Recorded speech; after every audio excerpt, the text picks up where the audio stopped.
The microphone squeals. Long Beach Arena, March 20, 1969. 500 people packed into folding chairs. The air is thick with sweat and liniment and the electric hum of violence waiting to happen. On stage, a monster. They call him Michael the Destroyer. Chen, 6'2", 215 pounds, 47 fights, 47 victories. His gi is pristine white, his black belt is faded from a decade of dominance. He is not a champion. He is a throne built on broken bones. He grabs the microphone. Feedback screams through the speakers. I have a question for this audience. His voice booms, confident, contemptuous. Where are the Kung Fu masters tonight? Where are the Wing Chun experts, the Tai Chi gurus? He pauses, scans the crowd like a wolf counting sheep. I'll tell you where. They are in movies. Because that is all Chinese martial arts are good for? Movies, dancing, fantasy. The crowd shifts. Uncomfortable murmurs ripple through the rows. Kung Fu is fake. It does not work. It has never worked against a real fighter. It is a dance for old men in parks. He lets the insult hang, savors it, waits for someone to object. No one does.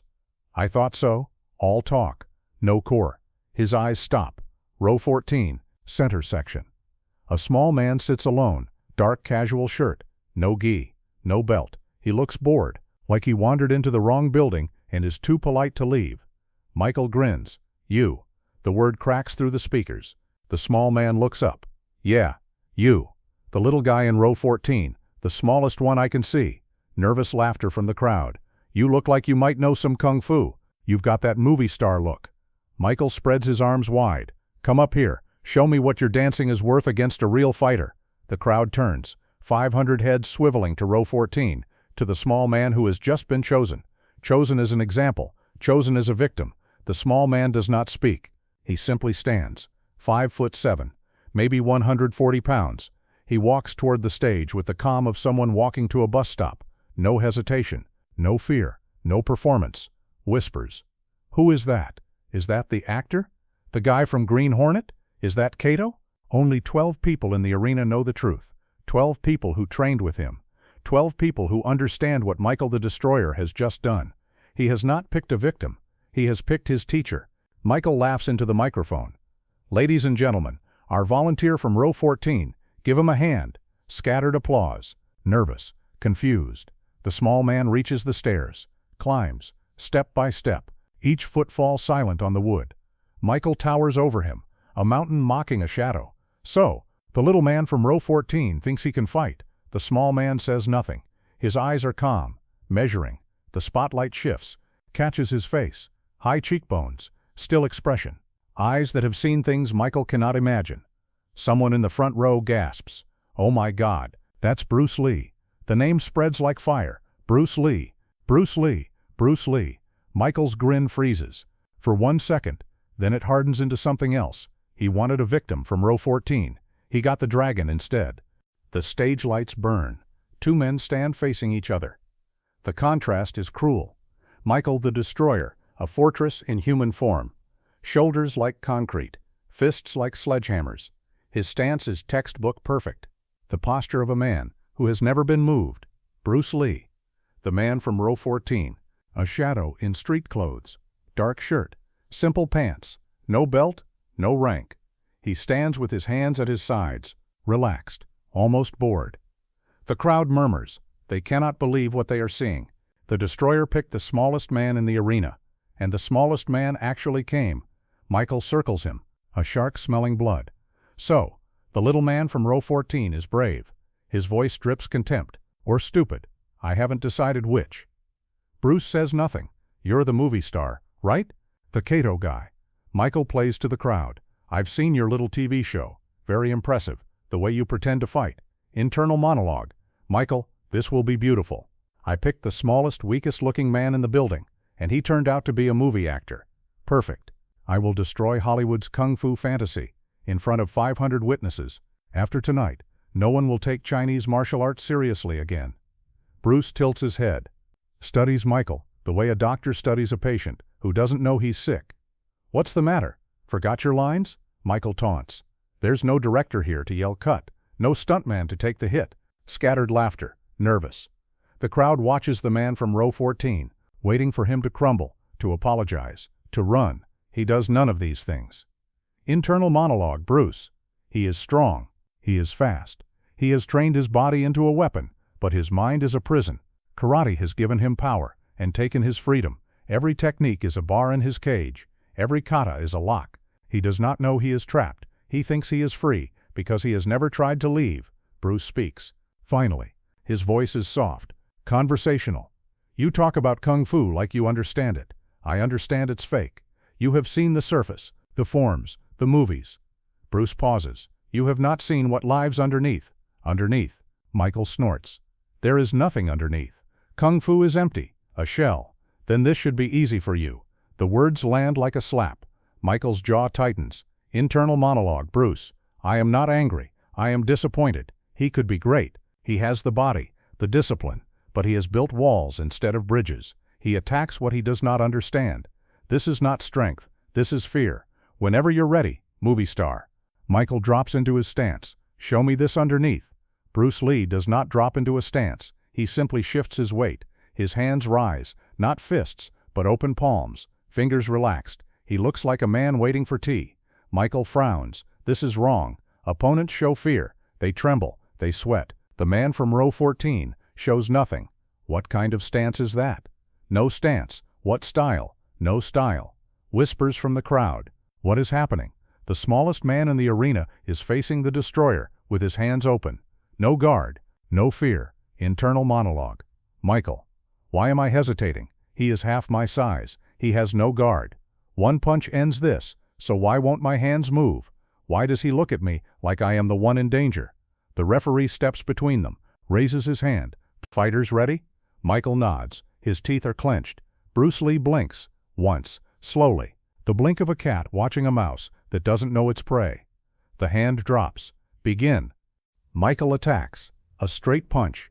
Textbook perfect. The kind of punch that has cracked ribs and ended careers. Fast. Powerful. Aimed at Bruce Lee's jaw.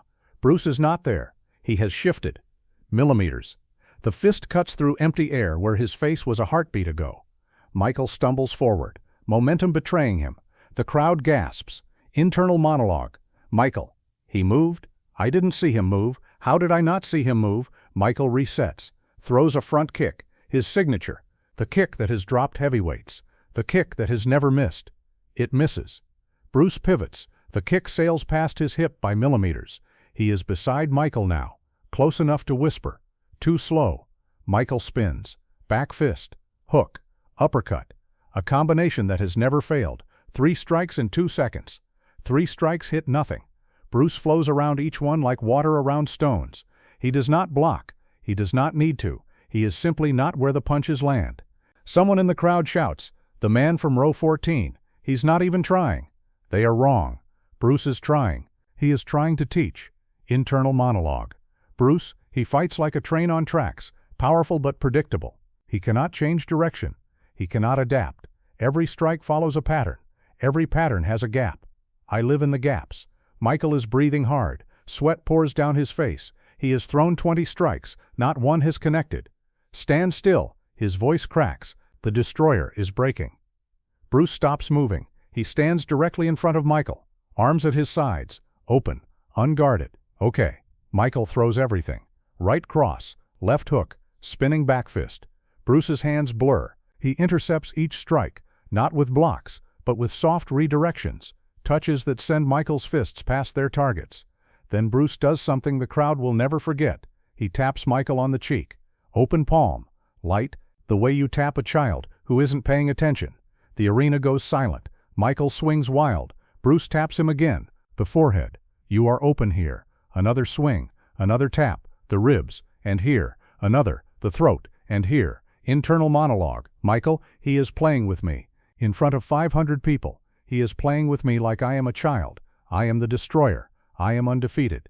And this little man from row 14 is tapping me like a joke. The crowd murmurs. This is not a fight. This is a lesson. The destroyer is not being beaten. He is being educated. Michael screams. Pure rage. He launches everything. Every technique. Every combination. Every weapon he has. Bruce catches his wrist. One hand. That is all it takes.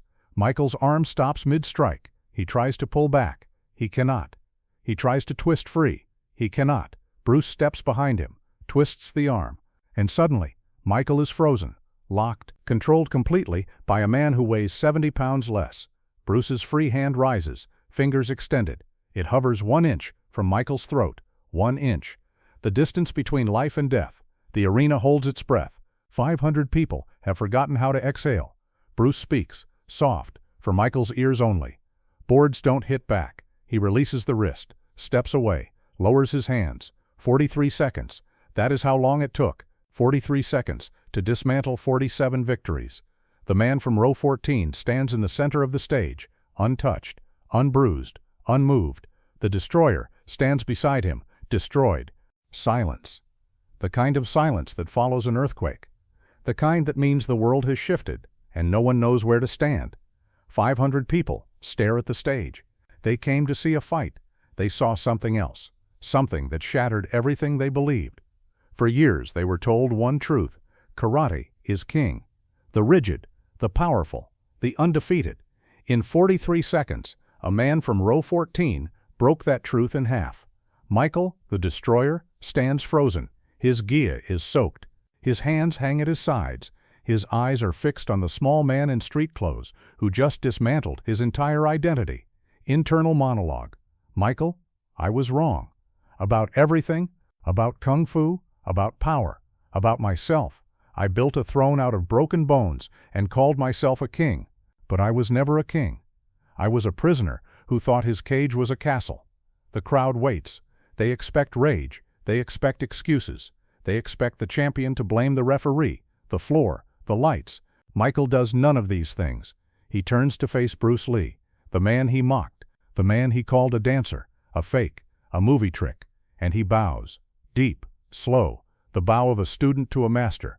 Gasps ripple through the arena. Champions do not bow. Destroyers do not surrender. This is not how the story was supposed to end. But Michael understands now. 43 seconds taught him what 47 victories never could. Bruce Lee bows back. Equal depth, equal respect. You are strong, Bruce says. Faster than most, more skilled than many, but you have been fighting inside a box. Michael looks up. His voice is quiet, humble. How? How did you move like that? I did not move like anything. I moved like water. Bruce steps closer. Water has no shape. Pour it in a cup. It becomes the cup. Pour it in a bottle. It becomes the bottle. The crowd leans in. The man from row 14 is teaching now. Your karate is a straight line, powerful, but predictable. I am not a line, I am a circle. A circle has no beginning, no end. I trained for 15 years. Michael says, I did everything right. You followed. That was your mistake. Bruce's voice is gentle. You built walls of technique, walls of tradition, but walls do not protect you. They imprison you. What do I do now? Bruce smiles. Empty your cup. Forget what you know. Be water, my friend. Water can flow, or it can crash. Be formless, shapeless, adapt to everything.